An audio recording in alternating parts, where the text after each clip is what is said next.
Thank you, Mr. Chairman. And I just want to, before I begin my questions, I want to join with my colleagues in thanking you, Mr. Hale, for your service to this country, for your integrity and hard work. We will miss you, and we wish you well.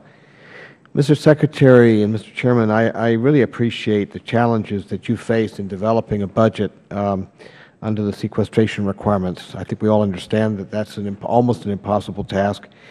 There's no question that we have to reduce our debt and deficit, but I share the view of many in this committee and in the Congress that sequestration is absolutely the wrong way to do it, and I believe it seriously is compromising our national security. Mr.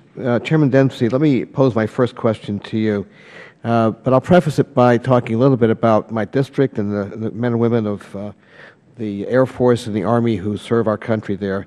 I'm very proud to represent Davis-Monthan Air Force Base, where I grew up as a kid, home to the 355th Fighter Wing, where the A-10 operates and is training the next generation of close air support pilots. I also represent the Army garrison at Fort Huachuca, and I've adopted the 162nd Air National Guard Fighter Wing of the Air National Guard just across my district line. And I would hope, Mr. Secretary, Mr. Chairman, that you could come and visit our district and meet the men and women who are serving this country so courageously. I hope you can come when the weather is cooler than it is here, but not as cold as it is now. It will be good to come in the spring or the fall. These military installations have long and distinguished history of defending the nation. And the budget proposal you put forward last week, calls for the divestment of the A-10. Mr. Chairman, I understand the need to find budget savings. However, the A-10, I think we all know, plays a crucial role in protecting our service members on the ground, a role that simply cannot be suitably replicated in all aspects by any other aircraft in our inventory at this time. I'm a supporter of the F-35. I'm a supporter of UAVs. I believe that other airframes can perform aspects of close air support, but none can take the place and perform like the A-10. Just yesterday in this hearing room, Admiral Locklear said there are capabilities out there that will not parallel what the A-10 can offer. General Austin in the same hearing said that he has seen the A-10s perform magnificently in Iraq and Afghanistan. And previously, Major General Bill Hicks made the crucial point that the A-10 serves as a flying artillery when ground troops cannot request indirect fire support due to logistical issues.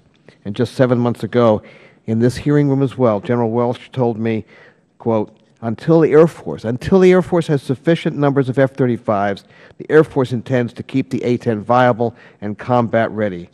And Mr. Chairman, from an Army officer's perspective who's commanded ground troops, how is it possible that it's not in our nation's best interest to keep this proven workhorse flying? And I would ask Mr. Secretary, since we're getting close to time, to ask the same question of you. We, I believe, are making a grave mistake in divesting ourselves of the A-10 when it is performed so magnificently, and there's no other airframe that can do the job it's done.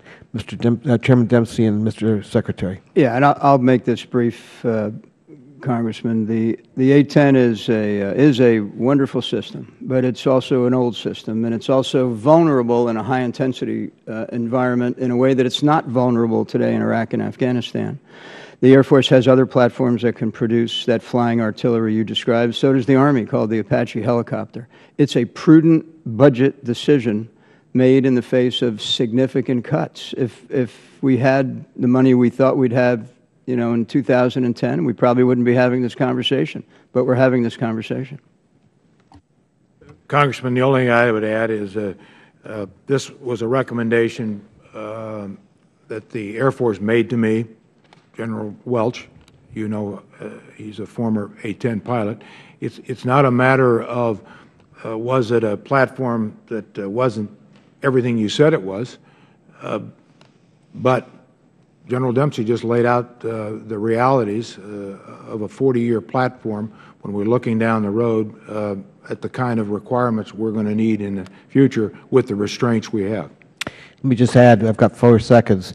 we've put $1.1 billion into upgrading this aircraft. It's given it 15 to 20 more years.